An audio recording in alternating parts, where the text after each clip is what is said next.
La pluie tambourinait contre les vitres du petit café chez Margot, avec une insistance qui semblait vouloir percer le verre. Élise Moreau essuya ses mains humides sur son tablier usé et jeta un coup d'œil à l'horloge murale, dont les aiguilles indiquaient 23h30. Encore une demi-heure avant la fermeture, et elle pourrait enfin rentrer dans son minuscule studio du 15e arrondissement, où l'attendaient ses factures impayées et un réfrigérateur désespérément vide. 26 ans.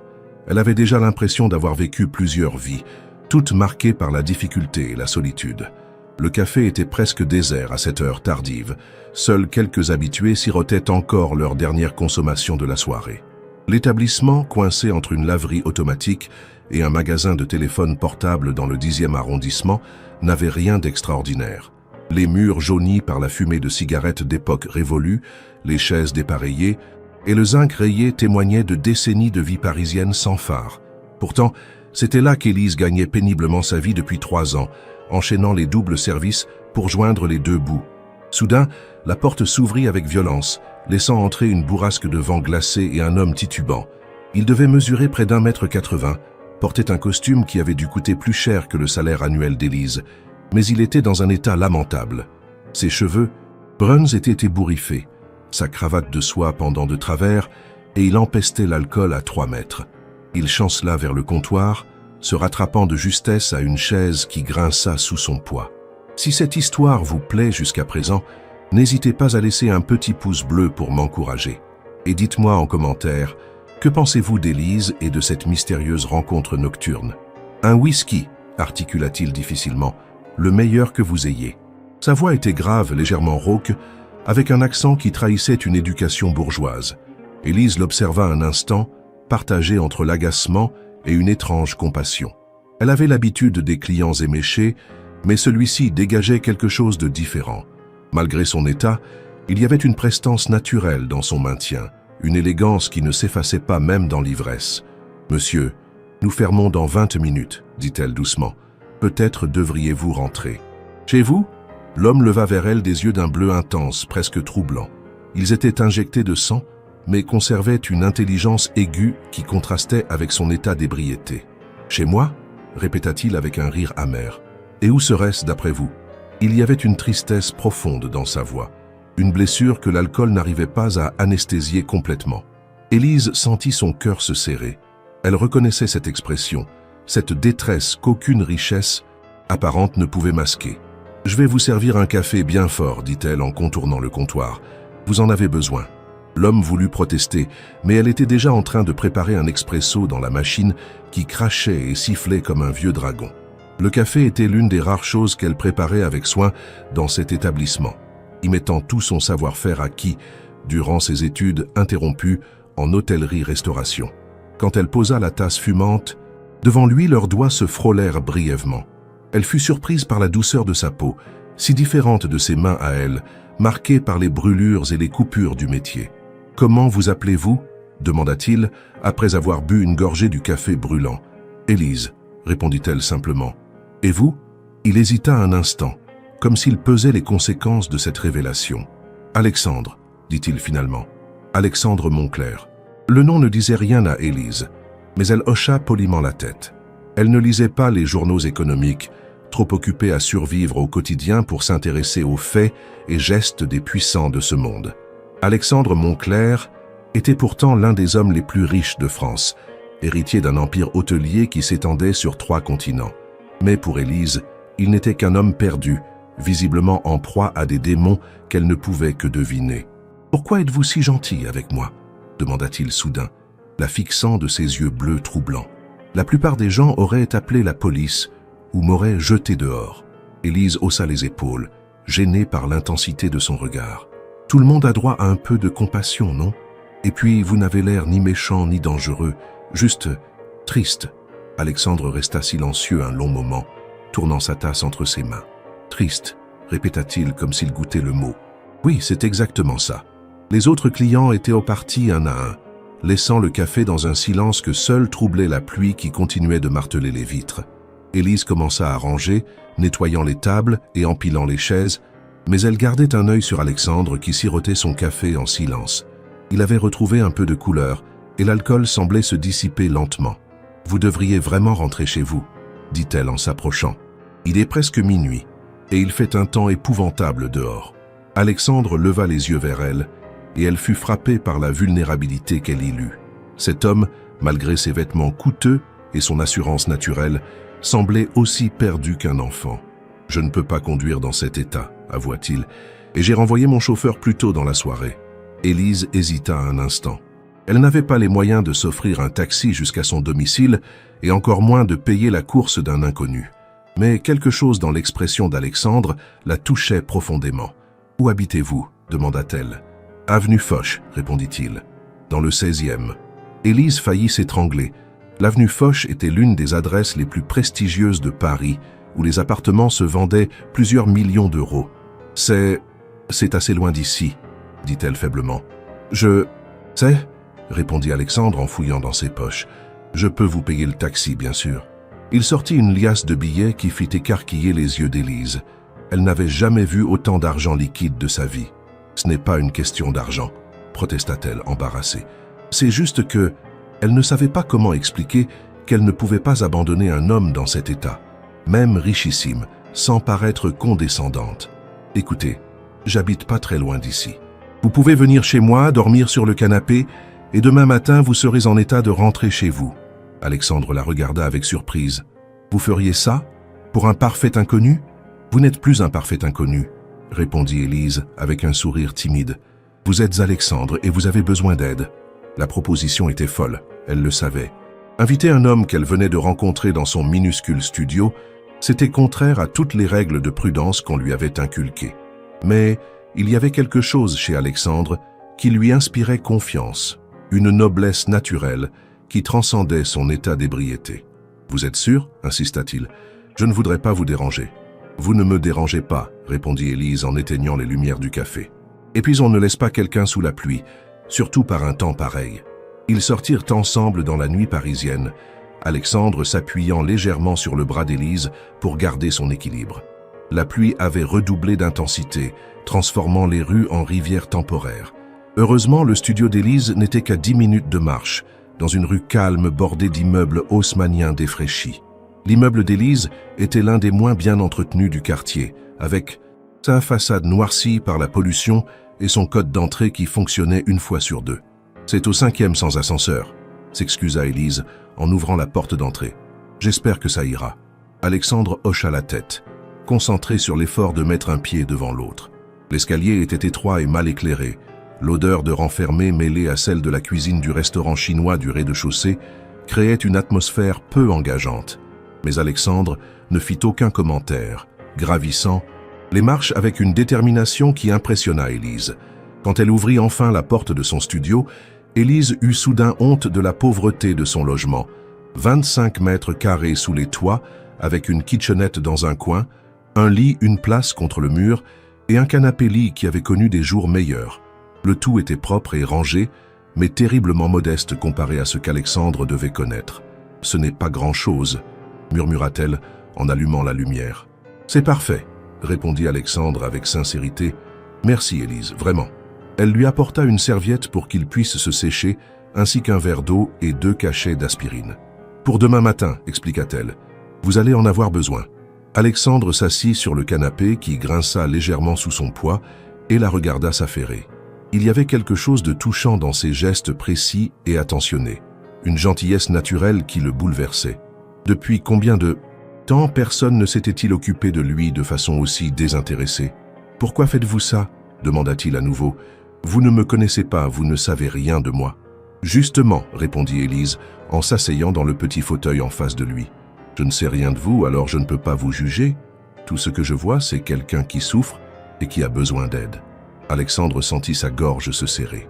Cette simple phrase résumait tout ce qu'il avait cherché sans le trouver dans son monde de relations intéressées et de mondanité creuse. « Et vous ?» demanda-t-il pour détourner la conversation de sa propre vulnérabilité. « Racontez-moi votre histoire. » Élise eut un petit rire sans joie. « Il n'y a pas grand-chose à raconter. Je travaille comme serveuse pour payer mes factures, et le reste du temps, je rêve d'une vie meilleure. Pas très original comme histoire. » Mais Alexandre percevait bien qu'il y avait davantage derrière cette façade résignée. « Vous n'avez pas toujours été serveuse, dit-il. Je le sens dans votre façon de bouger, de parler. » Élise fut surprise par sa perspicacité. « J'étudiais l'hôtellerie-restauration, avoua-t-elle. Je voulais ouvrir mon propre restaurant un jour, mais mes parents sont morts dans un accident de voiture il y a 4 ans, et j'ai dû abandonner mes études pour rembourser leurs dettes. » Sa voix était calme, mais Alexandre perçut la douleur qu'elle tentait de dissimuler. « Je suis désolé, dit-il doucement. « Ce n'est pas votre faute, répondit Élise avec un haussement d'épaule. C'est la vie. On fait avec ce qu'on a. » Cette philosophie simple mais profonde toucha Alexandre plus qu'il ne voulait l'admettre. Lui qui avait toujours eu tout sans jamais rien apprécier vraiment, découvrait chez cette jeune femme une force et une sagesse qu'il n'avait jamais rencontrées dans son milieu. « Et maintenant, vous avez abandonné votre rêve ? » « On n'abandonne jamais vraiment ses rêves, répondit Élise avec un sourire mélancolique. On les met juste en sommeil en attendant des jours meilleurs. Ils parlèrent ainsi jusqu'à près de 2 heures du matin, Alexandre retrouvant progressivement sa lucidité et Élise découvrant un homme bien différent de ce qu'elle avait imaginé. Sous le vernis de richesse et de sophistication se cachait quelqu'un de sensible, intelligent, mais profondément blessé par la vie. « Je ferais mieux de vous laisser dormir, » dit finalement Alexandre. « Vous devez être fatigué. »« Un peu, » admit Élise. « Et vous devriez aussi vous reposer. » Elle lui apporta une couverture et un oreiller, s'excusant à nouveau de la modestie de l'hébergement. « J'ai connu bien pire, » la rassura Alexandre, « et surtout, je n'ai jamais été accueilli avec autant de générosité. » Leurs regards se croisèrent dans la pénombre, et Élise sentit son cœur s'accélérer. Il y avait quelque chose d'intense dans les yeux d'Alexandre, une connexion qu'elle n'arrivait pas à définir, mais qui la troublait profondément. « Bonne nuit, Alexandre, » murmura-t-elle en se dirigeant vers son lit. « Bonne nuit, Élise, et merci, pour tout. » Elle éteignit la lumière et se glissa sous ses draps, mais le sommeil ne vint pas immédiatement. Elle entendait la respiration régulière d'Alexandre sur le canapé, et cette présence masculine dans son petit univers la bouleversait plus qu'elle ne voulait l'admettre. Qui était vraiment cet homme? Et pourquoi se sentait-elle si troublée par cette rencontre improbable? Le matin arriva trop vite, accompagné des bruits familiers de la circulation parisienne. Élise se réveilla avec la sensation étrange d'avoir rêvé, mais la couverture pliée sur le canapé et l'odeur subtile d'un parfum masculin dans l'air lui confirmèrent la réalité de la nuit précédente. Alexandre était parti, laissant seulement un mot sur la table de la kitchenette. « Merci pour votre bonté, Élise. Vous avez sauvé plus qu'une soirée difficile. » Alexandre. À côté du mot, il avait laissé une enveloppe. Élise l'ouvrit avec des mains tremblantes et découvrit une somme d'argent qui représentait plusieurs mois de son salaire. Son premier réflexe fut de courir après lui pour lui rendre cet argent. Mais Alexandre avait disparu, avalé par l'anonymat de la grande ville. Elle resta là, tenant l'enveloppe, partagée entre la reconnaissance et un sentiment étrange d'abandon. Cette nuit avait été si particulière, si intense, qu'elle avait l'impression qu'Alexandre emportait avec lui une partie d'elle-même. Les jours suivants passèrent dans une étrange mélancolie. Élise retourna au café, servit ses clients habituels, encaissa leur pourboire dérisoire, mais son esprit était ailleurs. Elle repensait sans cesse à cette nuit, aux conversations qu'ils avaient eues, à l'intensité du regard d'Alexandre. L'argent qu'il avait laissé lui permettrait de souffler un peu, de payer ses factures en retard et même de s'offrir quelques petits plaisirs, mais elle aurait préféré le revoir plutôt que de recevoir cette compensation financière. Le café chez Margot lui semblait encore plus terne qu'avant, les clients encore plus indifférents, la routine encore plus pesante. Elle se surprenait à regarder vers la porte chaque fois qu'elle s'ouvrait, espérant secrètement voir apparaître la silhouette d'Alexandre. Mais les jours succédaient aux jours sans qu'il reparaisse, et Élise commença à se dire qu'elle avait été naïve de croire qu'un homme de son monde pourrait s'intéresser à elle autrement que par politesse ou reconnaissance passagère. Le mercredi suivant, exactement une semaine après leur rencontre, Élise était en train de nettoyer les tables après le service du déjeuner quand un homme en costume sombre entra dans le café. Il était grand, distingué, avec des cheveux grisonnants et un maintien qui trahissait une fonction importante. Il regarda autour de lui avec une expression légèrement dégoûtée, visiblement peu habitué à ce genre d'établissement populaire. « Mademoiselle Moreau ?»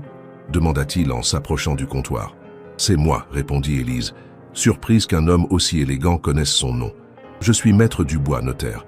J'ai une communication importante à vous faire de la part de monsieur Alexandre Monclerc. » Le cœur d'Élise fit un bond. Alexandre avait pensé à elle, il n'avait pas oublié leur rencontre. « Il va bien » demanda-t-elle avec empressement. « Très bien » la rassura le notaire. « Mais ce dont je dois vous parler concerne une décision qu'il a prise vous concernant. » Le notaire sortit une épaisse enveloppe de sa mallette en cuir et la posa sur le comptoir. « Monsieur Moncler m'a chargé de vous remettre ceci. Il s'agit de documents légaux concernant un transfert de propriété. » Élise le regarda sans comprendre. « Un transfert de propriété ? Mais je ne comprends pas. Mademoiselle Moreau, dit solennellement le notaire, vous êtes désormais propriétaire de l'hôtel des Grands Boulevards, l'un des établissements les plus prestigieux de Paris. » Le monde d'Élise bascula. Elle s'appuya au comptoir pour ne pas tomber, le souffle coupé par l'énormité de ce qu'elle venait d'entendre. « Mais c'est impossible, balbutia-t-elle. Il doit y avoir une erreur. » « Il n'y a aucune erreur, répondit calmement le notaire. Monsieur Moncler a été très clair dans ses instructions.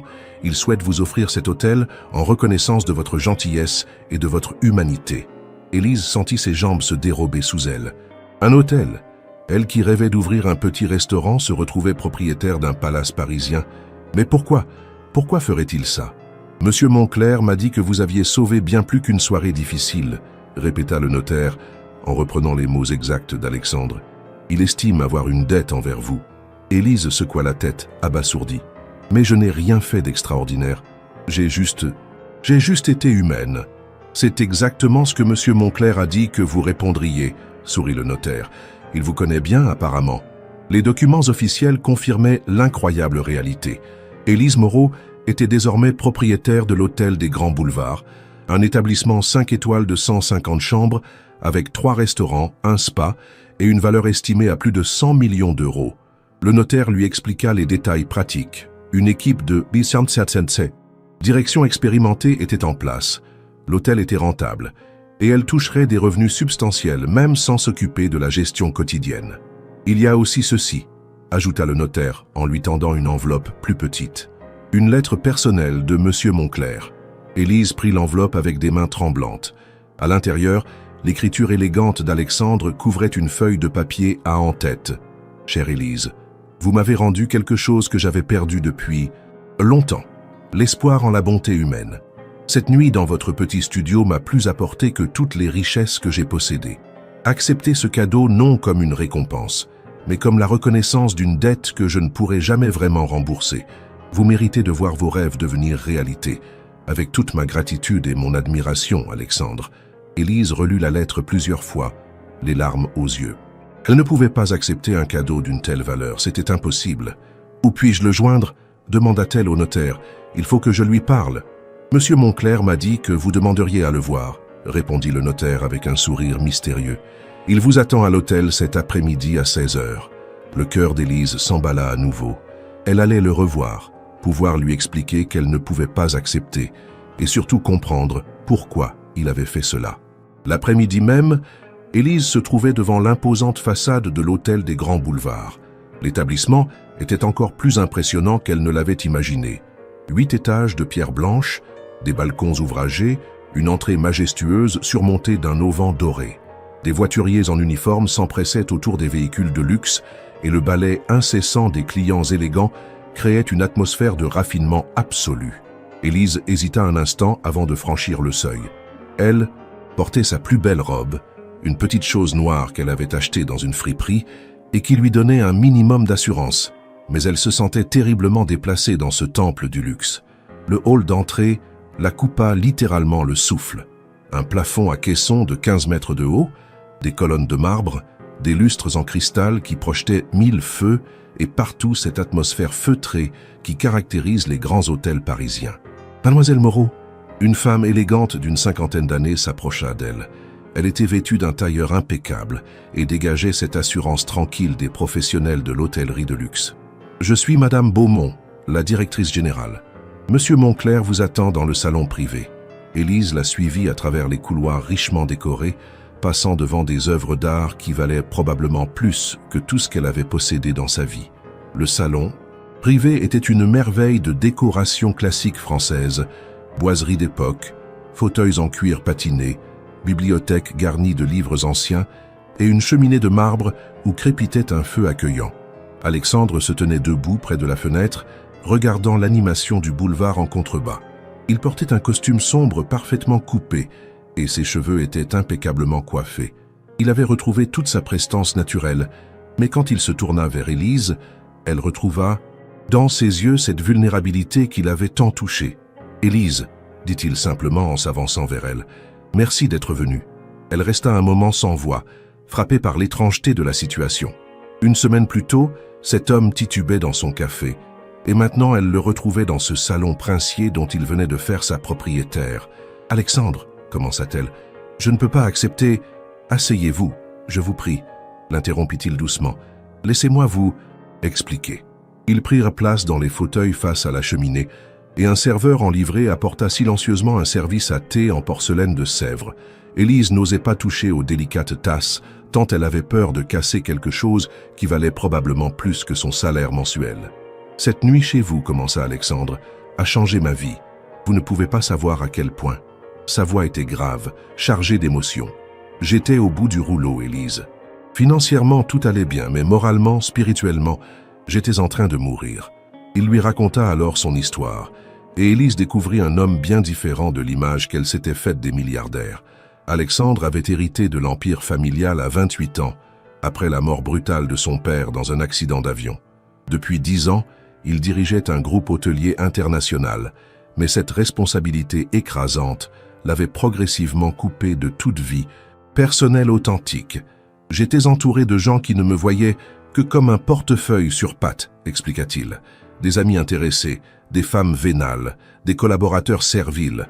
Je ne savais plus qui j'étais vraiment. » La soirée où il avait échoué dans le café d'Élise était le point culminant d'une crise personnelle profonde. Il venait d'apprendre que sa fiancée, une héritière qu'il fréquentait depuis 2 ans, le trompait avec son meilleur ami. Ce n'était même pas de l'amour, entre nous, admit-il. C'était un arrangement social, 2 fortunes qui s'unissaient. Mais découvrir leur trahison m'a fait réaliser à quel point ma vie était vide et factice. Il avait alors renvoyé son chauffeur et avait erré dans Paris, noyant son désespoir dans l'alcool jusqu'à ce que le hasard le conduise chez Margot. « Et puis vous êtes arrivé, » continua Alexandre en regardant Élise avec intensité. « Une parfaite inconnue qui n'avait aucune raison de s'occuper de moi, qui ne savait même pas qui j'étais, et qui m'a offert sa générosité sans rien attendre en retour. Pour la première fois depuis des années, j'ai rencontré quelqu'un d'authentique, quelqu'un qui me voyait comme un être humain et non comme un compte en banque. » Élise sentit ses joues s'empourprer sous l'intensité de son regard. « Mais Alexandre, protesta-t-elle, ce que j'ai fait n'était rien d'extraordinaire. N'importe qui d'un peu décent aurait agi de même. »« Détrompez-vous, répondit-il avec amertume.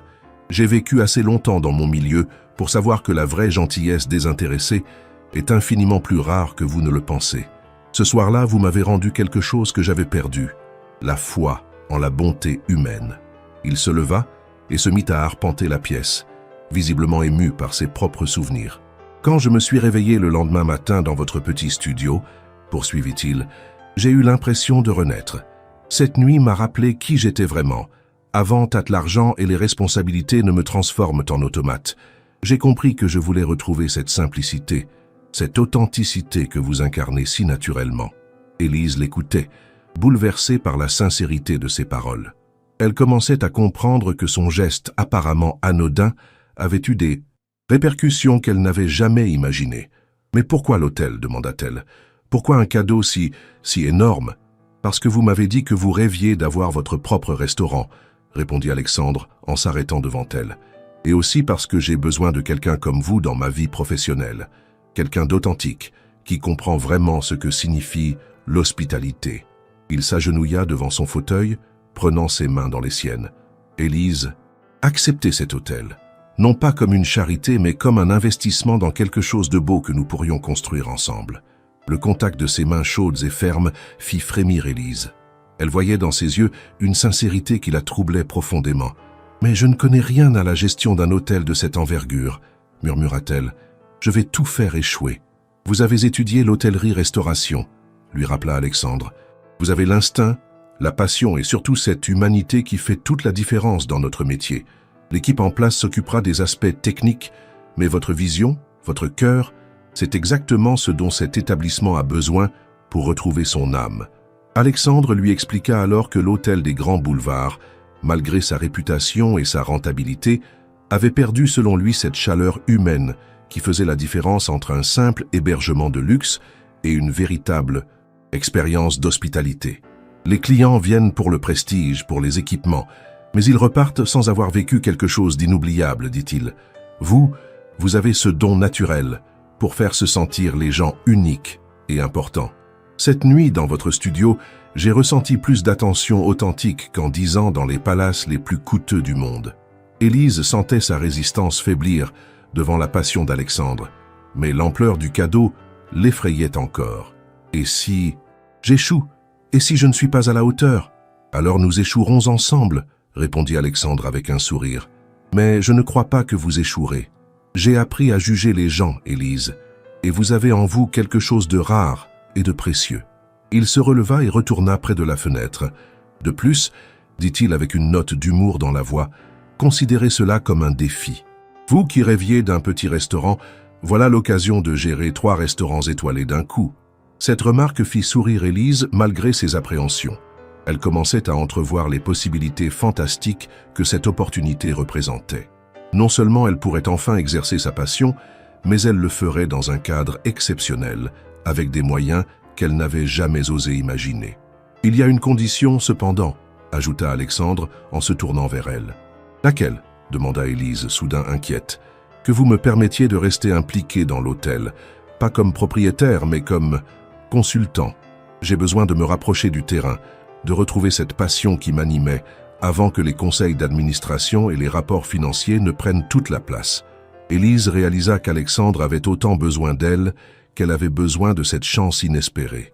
Vous voulez dire que nous travaillerions ensemble? Si vous acceptez, oui.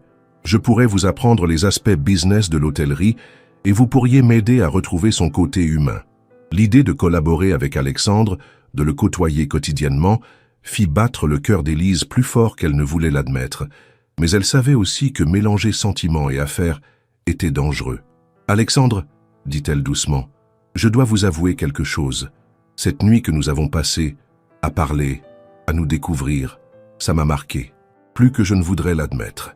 Moi aussi, Élise, répondit-il en s'approchant d'elle. Moi aussi. Leurs regards se croisèrent, et Élise sentit une tension électrique emplir la pièce. Mais c'est exactement pour cela que nous devons être prudents, continua-t-elle.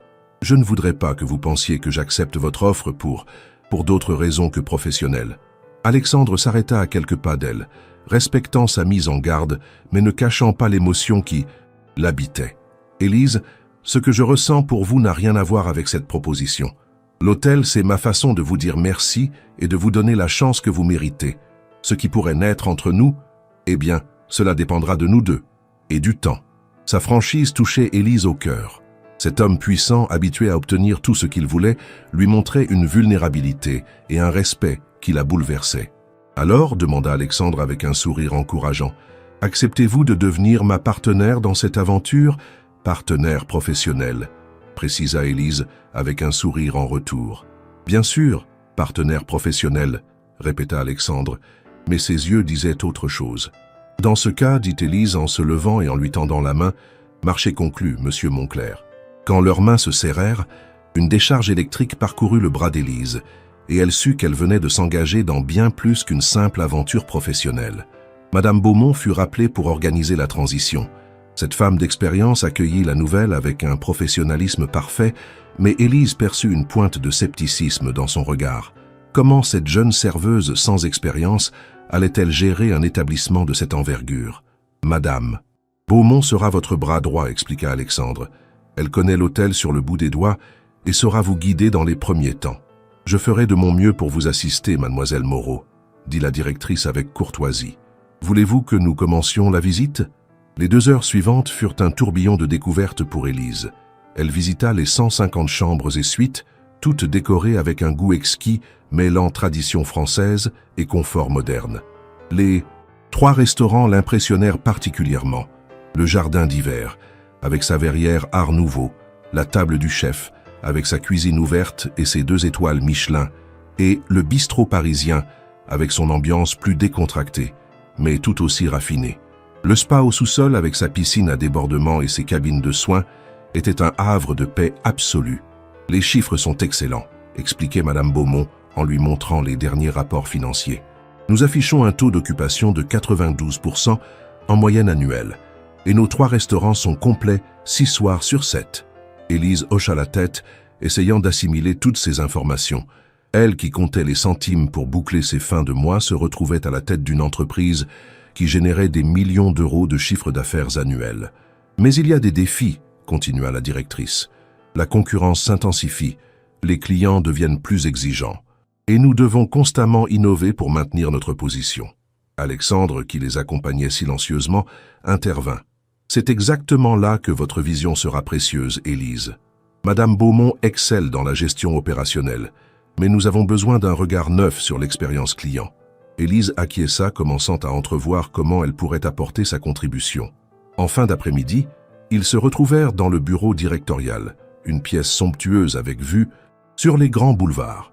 Élise s'assit dans le fauteuil de cuir derrière l'imposant bureau d'acajou, et l'irréalité de la situation la frappa de nouveau. Ce matin encore, elle servait des cafés dans un petit établissement de quartier, et voilà qu'elle se trouvait à la tête de l'un des hôtels les plus prestigieux de Paris. « Ça va ?» demanda Alexandre, remarquant son expression. « C'est juste... c'est énorme, » murmura Élise. « J'ai l'impression de rêver. »« C'est normal, » la rassura Alexandre. « Moi-même, quand j'ai pris les rênes du groupe familial, j'ai eu le vertige pendant des semaines. Mais vous verrez, on s'habitue plus vite qu'on ne le pense. » Il s'assit en face d'elle, de l'autre côté du bureau. « Et rappelez-vous, vous n'êtes pas seul. Toute l'équipe est là pour vous épauler et moi aussi. » Le regard bienveillant d'Alexandre redonna confiance à Élise. Cet homme avait foi en elle, et cette confiance était contagieuse. « Par où commençons-nous » demanda-t-elle avec une détermination nouvelle. « Par apprendre à connaître vos équipes » répondit Alexandre. « Un hôtel, ce sont d'abord des hommes et des femmes qui travaillent ensemble. Demain matin, nous organiserons une réunion avec tous les chefs de service. Vous pourrez vous présenter et exposer votre vision. » L'idée de s'adresser à des professionnels expérimentés intimidait Élise, mais elle savait qu'il fallait franchir ce cap. « Et ce soir » demanda-t-elle. « Ce soir, dit Alexandre avec un sourire malicieux, je vous invite à dîner à la table du chef. Il faut que vous goûtiez la cuisine de votre établissement. » L'invitation fit rougir Élise. Dîner avec Alexandre dans ce cadre somptueux relevait encore du rêve pour elle. « Je ne suis pas habillée pour... »« Vous êtes parfaite, » l'interrompit Alexandre. « Et puis, vous êtes chez vous maintenant. » Cette phrase simple eut un effet électrisant sur Élise, chez elle. Elle était chez elle dans ce palace parisien. Le dîner fut une révélation. Élise découvrit une cuisine d'exception, où chaque plat était une œuvre d'art autant qu'une explosion de saveurs. Le chef Vincent Dubois, un homme passionné d'une 40aine d'années, vint personnellement leur présenter ses créations. « C'est un honneur de cuisiner pour la nouvelle propriétaire, dit-il à Élise. « Monsieur Moncler m'a dit que vous aviez étudié la restauration ?»« Il y a longtemps, » répondit modestement Élise. « Alors vous comprendrez que cuisine et hôtellerie ne font qu'un, sourit le chef. L'une magnifie l'autre. » Alexandre observait Élise tout au long du repas, admirant sa capacité d'adaptation et son naturel avec le personnel. Malgré l'environnement intimidant, elle parvenait à créer une atmosphère chaleureuse autour d'elle, posant des questions pertinentes, s'intéressant sincèrement aux réponses. « Vous avez l'étoffe d'une grande hôtelière, » lui dit-il entre deux services. « Vous croyez ? Vraiment ?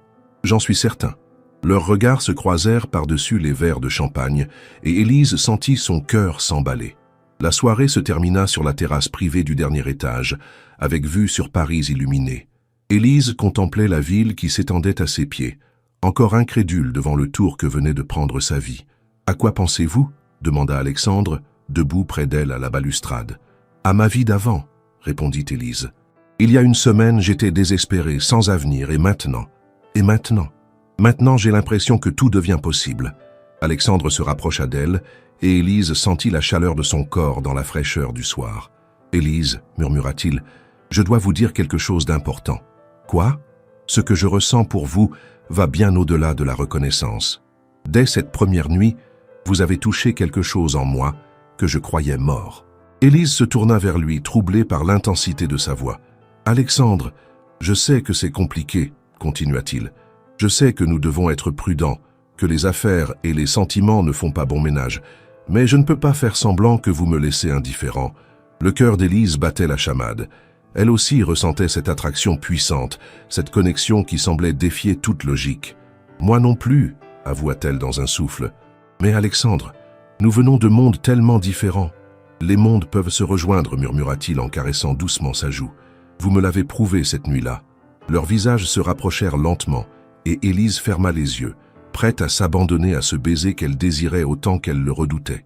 Mais au dernier moment, elle posa sa main sur la poitrine d'Alexandre, l'arrêtant. « Pas encore », murmura-t-elle. « Pas maintenant. Il faut que je digère tout cela, que je trouve mes marques dans ce nouveau monde. » « Vous avez raison, dit Alexandre en reculant légèrement, visiblement déçu mais respectueux de sa décision. « Pardonnez-moi, je me suis laissé emporter. »« Il n'y a rien à pardonner, » répondit Élise en souriant. « Mais laissons-nous le temps. Si ce que nous ressentons est réel, cela attendra. » Alexandre la raccompagna chez elle ce soir-là, dans l'une de ses voitures avec chauffeur. Le trajet se déroula dans un silence chargé d'émotions, leurs mains frôlées sur la banquette arrière, créant une électricité palpable. Quand la voiture s'arrêta devant l'immeuble d'Élise, Alexandre descendit pour lui ouvrir la portière. « Demain matin, 9 heures, à l'hôtel ?» dit-il. « Je serai là, » promit Élise. « Bonne nuit, Élise. Et encore une fois, merci. Pour tout. Bonne nuit, Alexandre. » Élise remonta dans son studio, mais tout lui parut différent.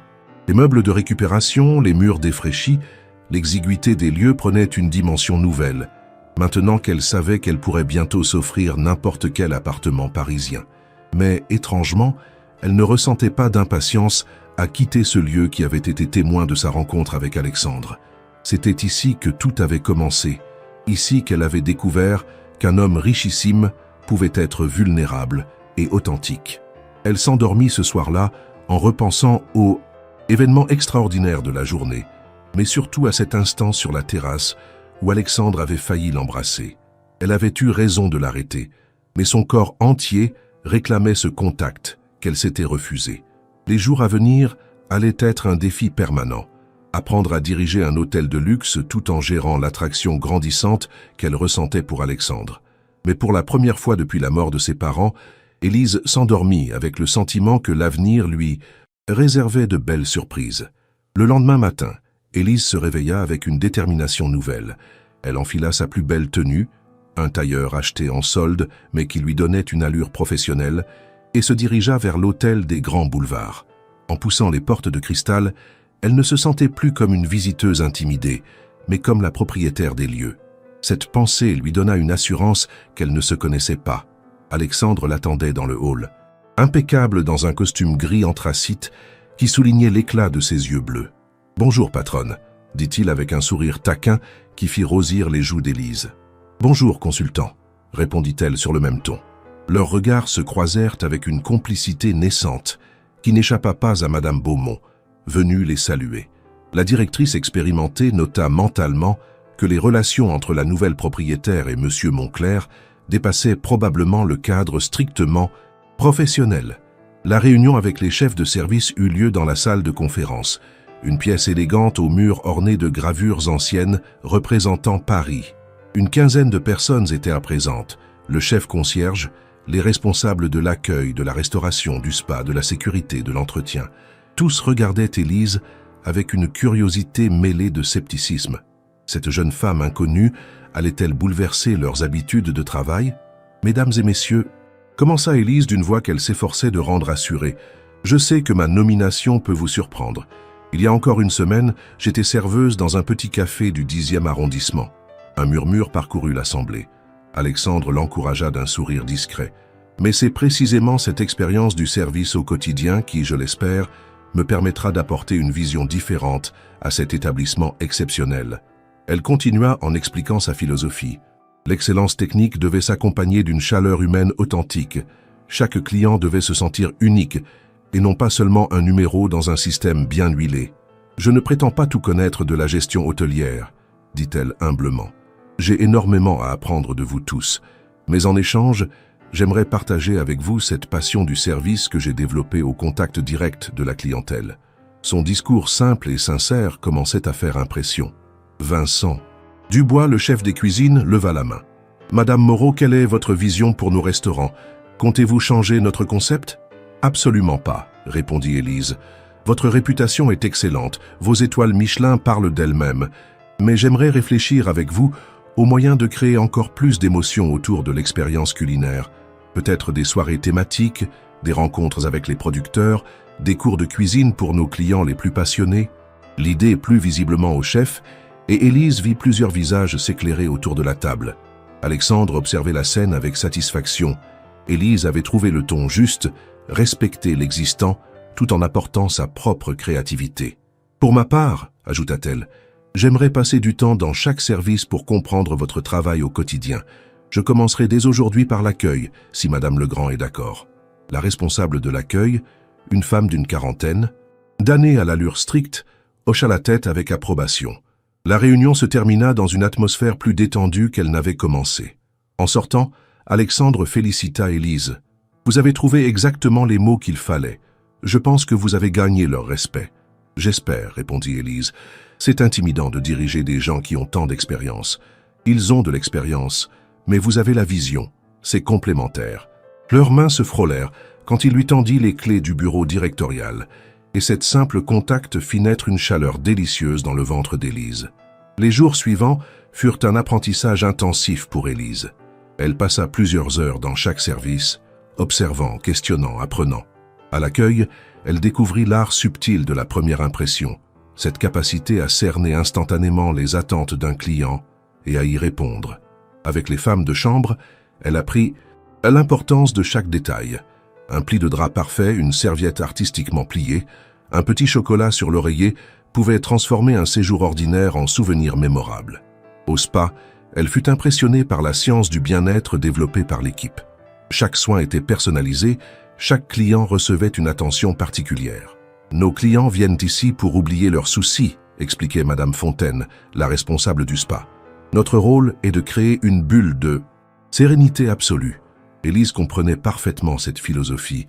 Elle-même, dans son ancien café, essayait de créer cette petite parenthèse de bonheur pour les clients stressés par leur journée de travail. Mais c'est dans les cuisines qu'Élise se sentit le plus à l'aise. Vincent Dubois lui fit découvrir l'envers du décor de la haute gastronomie, la précision chirurgicale des gestes, la créativité constante, la pression énorme que représentait le maintien de l'excellence jour après jour. Chaque plat qui sort de cette cuisine engage notre réputation, expliquait le chef. Un seul service raté peut anéantir des années de travail. Élise admirait cette exigence absolue, si différente de l'ambiance détendue de son ancien café. Alexandre passait régulièrement voir comment se déroulait son apprentissage, et Élise attendait ses visites avec une impatience qu'elle tentait de dissimuler.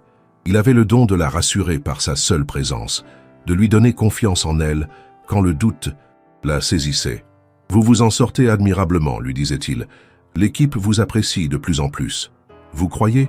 J'en suis certain. Madame Beaumont m'a dit que votre approche humaine changeait déjà la